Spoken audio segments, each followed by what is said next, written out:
So this, without any further delay, I'm going to jump straight into today's presentation. I've prepared a few slides just to create some context, and then we're going to jump into a demonstration on the different aspects of the Vox Collaborate solution. We'll recap after that, and then we'll open the session up for questions.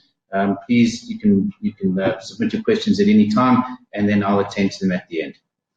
All right, so what is a Vox Collaborate room system? I think the easiest way to understand this product is you've got two layers to the product, right? You've got the screen, as you see in front of you here. It's an LCD screen. It's a bright 4K LCD screen with screen sizes ranging from 65-inch up to 86-inch. And we call these interactive flat panel displays, so the acronym there, IFPD. So you get the screen. The screen is run by the Android PC or the Android card, depending on which model you're looking at. But the Android module runs then the interactive touch interface, the whiteboarding, the digital signage, all the things that actually run on the screen itself. And then optionally, you have a Windows PC that you can add if you would like to run Windows-based applications on the screen. So that would be things like obviously PowerPoint, the whole Office suite, Skype for Business, Teams, etc. Right, then you have built-in wireless content sharing, also run on that Android layer. So you can wirelessly share content from any device that you bring into the room with you. You know, it could be your iPhone or your smartphone, your Android, your tablet, a PC or Mac. You can connect over the network, or you can connect directly to the screen. So if you have a guest scenario, you can literally connect your guest directly to the screen from their device in the room. Right, then we pair that up with an appropriate camera, a microphone system, again, dependent on the size of your room. You know, we've got different screen sizes. We have different cameras for different room sizes, different microphone and speaker systems. We try to keep it very simple. These are all USB-based devices, so they're cost efficient as well. And then there's a host of applications designed for collaboration and to encourage participation for everybody in the room. All right, so that in a nutshell is what the Vox Collaborate room system is. We were talking about interactive flat panel displays, and I thought maybe just quickly at a high level look at why these screens, why these devices are in such high demand in the market at the moment, right? And I think it comes back to, think of your phone, think of any your smartwatch, think of anything that's a multifunction device, right? You're getting one device with multiple applications that allows you to perform multiple functions, right? So you're getting a lot of value by having one device to interact with, one device to learn how to use and support, but you're getting multiple benefits out of the same device. Then, as I mentioned, it's an ultra high resolution, bright display. When we're talking video conferencing, you want high ambient light conditions in the room so that we can see facial expression. We all know that communication is about 57% non-verbal, right? So you want to be able to see facial expression of the people in the room, and you can't do that when you have to dim the lights because you can't see the projector, right? So this now, obviously, you can have all the lights on, you have a bright display, very easy for everybody to participate quite comfortably in a video call.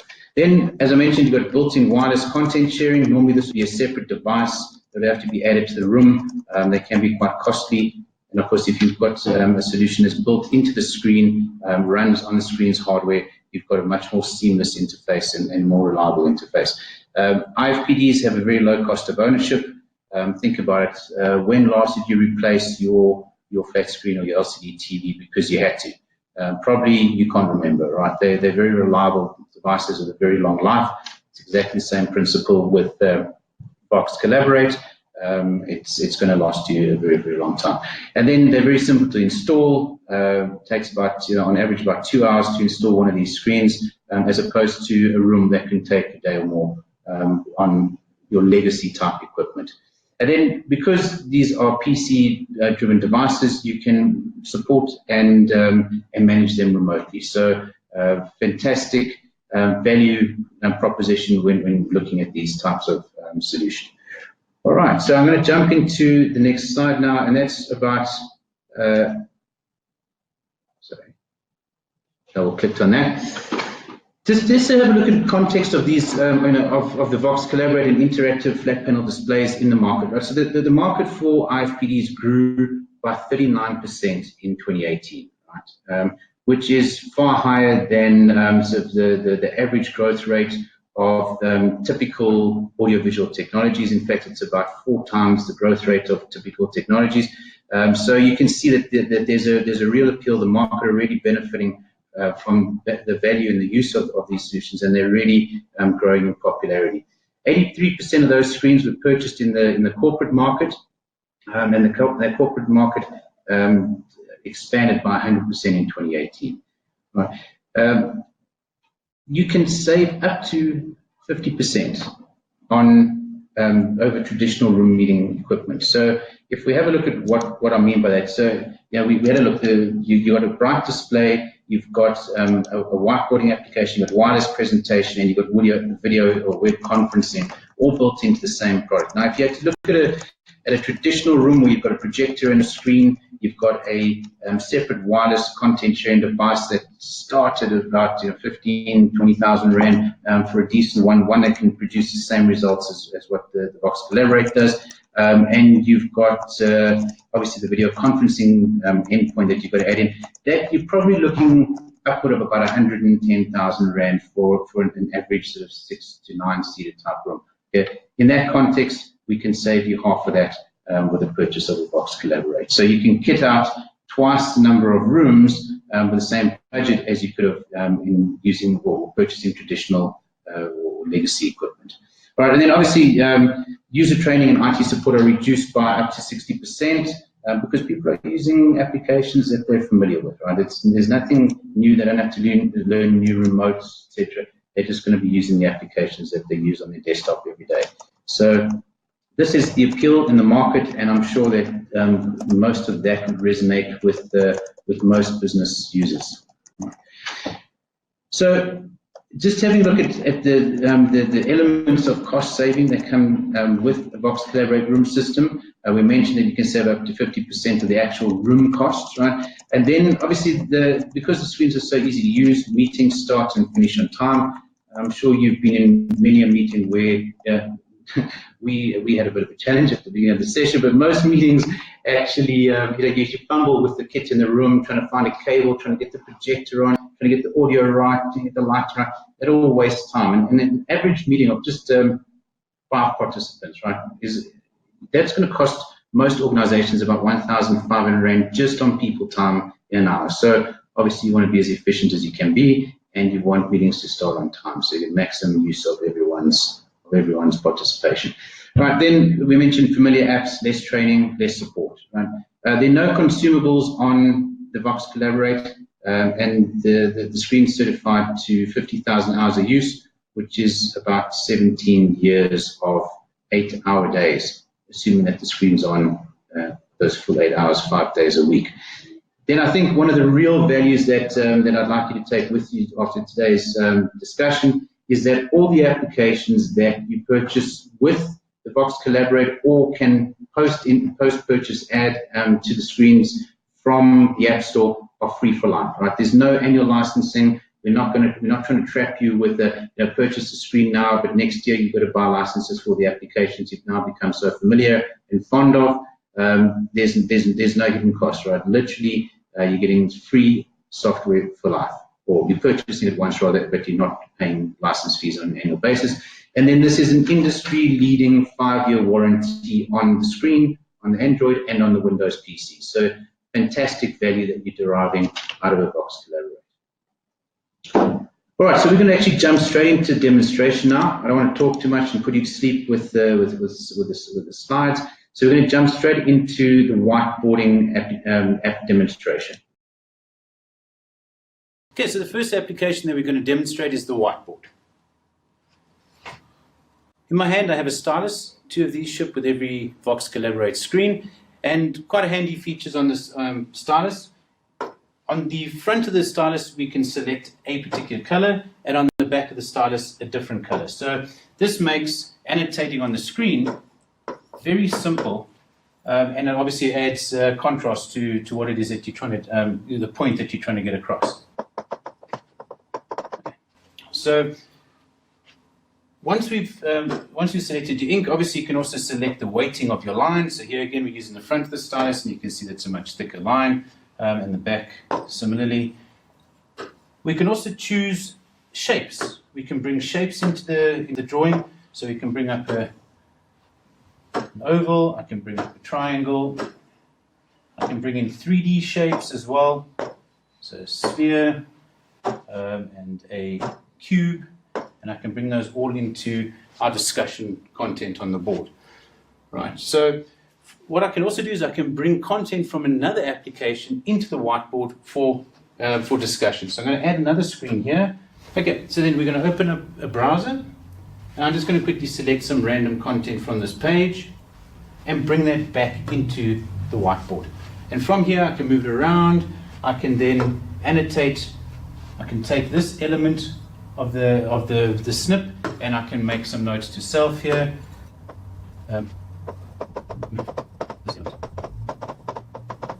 So what we're going to demonstrate now is what we call the unbounded whiteboarding feature. So basically I can continuously add elements to the page, and if I run out of space I can just keep swiping to the left, and I can come back and I can find anything that I've annotated on over time with the search function, and I'll demonstrate that now. So let's just say this is page 3, and we want to pull in we want to build a process flow, for example. We quickly put in a few elements here. Triangle. And then I want to bring in some lines, and I want to create a basic process flow. And we say we bring in, so this is the start, this is the end of the process. I can just very quickly circle all of this, move that out to the top of the page, and carry on here with another element. So we can say now, this is page 4, and so on and so on. So I can just keep moving this screen out to the left, and we can just keep carrying on with this content ad nauseum. And of course, if I want to now go and find that particular content, I can just bring the search feature in, bring it back into screen, and continue with the annotation. Then at any time, if we want to go and have a look at what's on our different pages, we want to go back to a previous page, we just touch the numbering of the pages on the right-hand side here, and we can go back to any page that we've worked on from the beginning of our session. So now, once you've shared your content and you want to take this away from the room to execute against any ideas that you've shared or any decisions that you made, of course, you want to be able to export this content either to the device that you have in your pocket, or save it to a flash drive or to a network drive. So what I'm going to demonstrate to you here very quickly is a very simple way to capture this on your phone. All I'm doing now is I'm going to open up my camera app, and I'm going to scan the QR code that's on the screen. Straight away, what happens is it opens up that content in a browser, and you'll see that any content that we've worked on now is available on the pages as we worked on the screen. And for those colleagues of yours who are sitting at the back of the room, all you've got to do is push and hold the QR code, and it brings up a larger version of that is scannable from a further distance. Okay, so then what we can also do is we can export the content in an image or a PDF file, and you can export that to the local storage. We have USB ports on the side of the screen as well, so I could bring a flash drive. But I'm just going to quickly save this in notes, and we're going to save it under PDFs, and we're going to say save. Right.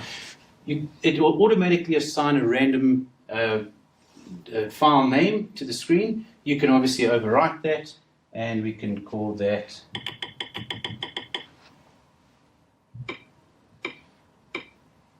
box. Right, and save that. Okay, so I'm going to cancel that for now. We'll go and retrieve that file in a second.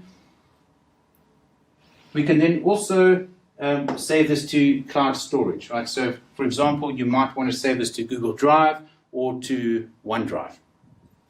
All right, and then an alternative, of course, is you can just mail this particular file directly to yourself or to everybody that was participant in the meeting. Okay, so having saved the file to our files folder on the Android screen, we're just going to quickly show you how we retrieve that file. Remember, we saved it in notes. in the PDF folder, double click on the PDF, and there's the exact screen. There's screen 1, there's the second screen, and there's this third screen that we worked on. So just that simple. Of course, this could also be saved in a whiteboarding format so that you can load the whiteboarding file and carry on annotating or collaborating where you left off on the previous session. So just to quickly have a look at what was demonstrated there, I hope that was quite entertaining or quite informative. But basically, just to run from the top, we looked at natural fluid handwriting. You saw that there was no lag on the stylus that I was using, so that can be very disconcerting if you don't get that right. So this is a very natural, very fluid handwriting, digital inking on the screen. I use it just about every day, and it's a very familiar, very comfortable experience. Right, so you could see us, I went and pulled a snip from, actually that was from the Windows platform. I went and pulled that snip from a website on the Windows platform, brought it back into the whiteboard, and you could see I could annotate directly over that. I could move that snip around the board. So those snip can obviously come from any document. It can be a PDF, it can be an Excel document, a Word document, essentially anything that you want to bring into the discussion.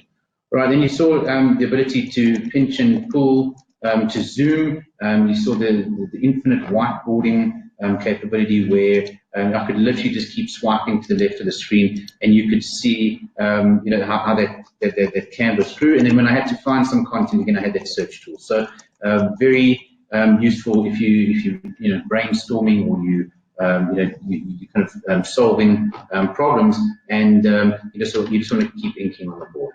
Right, and then also I think that one of the most useful features that you saw there was the ability to export those session notes in a number of different ways. So I could just grab it onto my phone. You can grab it onto any smartphone. You can obviously save it to a USB drive or to the local storage, or alternatively, of course, you could just mail it out to all participants in the room. So yeah, again, I think we got that. I just wanted to recap what we demonstrated. Now we're going to jump into the next video clip on the demonstration, and here we're going to demonstrate to you the wireless content sharing capability of the Vox Collab. CleverShare is a wireless content sharing application. So content can be shared from any device that any participant to the meeting brings into the room, be it a PC, a MacBook, an iOS phone, an Android phone. It really doesn't matter. Pairing is very, very simple. All you have to be is on the same network. The device that's sharing the content has to be on the same network as the Vox Collaborate screen. So what I'm going to do now is I'm just going to very quickly pair my desktop. So I have it on the same network, and what I'm going to do is I'm just going to start sharing, start mirroring, and whatever's on my screen is now mirrored to the Vox Collaborate screen. What I'm going to also ask Vanna to do is just share content from his phone, and you'll see that now we have 2 content sources displaying on the screen side by side, and up to 4 content sources, or up to 4 devices can share content to the screen at any point in time. Right. What I'm going to do now, assuming that I'm sitting at the back of the room and I can't see the content on the screen, I'm just going to grab that content on my phone, also pair to the screen, and you can see that what I'm looking at on my screen, on my phone, is exactly the same as what's on the screen. So that was the wireless content sharing. As you could see there, we shared from multiple devices. I was sharing from my PC. I think Van was sharing from an Android device, and then I was grabbing that content with an iPhone. So just to recap, that we can share up to 4 content sources at any point in time. Up to 32 people can be connected, or devices can be connected to the screen at any point in time, but up to a maximum of 4 content sources can be displayed at the same time. Right. The one thing that we needed to quickly bear in mind here is that it may not be appropriate in every setting for people to share at will, right? So just be able to share to the screen as and when they please. There are moderator controls built into the Vox Collaborate system, and then anybody can attempt to share, but the moderator will have to give them permission or accept their request before they'd actually be able to share anything. So you can keep things under control still, even though it's an open system. Right, so I think what you can see out of that is that you're really encouraging participation by all people in the meeting. and you can literally bring content into the room, share it to the screen, regardless of what device you have in your pocket. Right, so now we're going to jump into the last demonstration, or last video clip, where we're going to have a look at web conferencing. So now I'm going to demonstrate to you how you can carry out a web conference on the Vox Collaborate screen. Because the screen has built-in Android or Windows PC, there's no limit to the number of collaboration apps that you can load on the screen. So we designed the solution to interoperate with whatever technology choices or application choices you have made, or should you not have a web conferencing platform of your own, I'll demonstrate our Vox Air application to you now. So what I'm going to do is I'm just going to open up a Chrome browser. I've opened that on the Vox Air page. What you have at the top of the screen here is a Logitech Meetup camera. This is connected to the screen via USB, and we're just going to dial into a meeting room.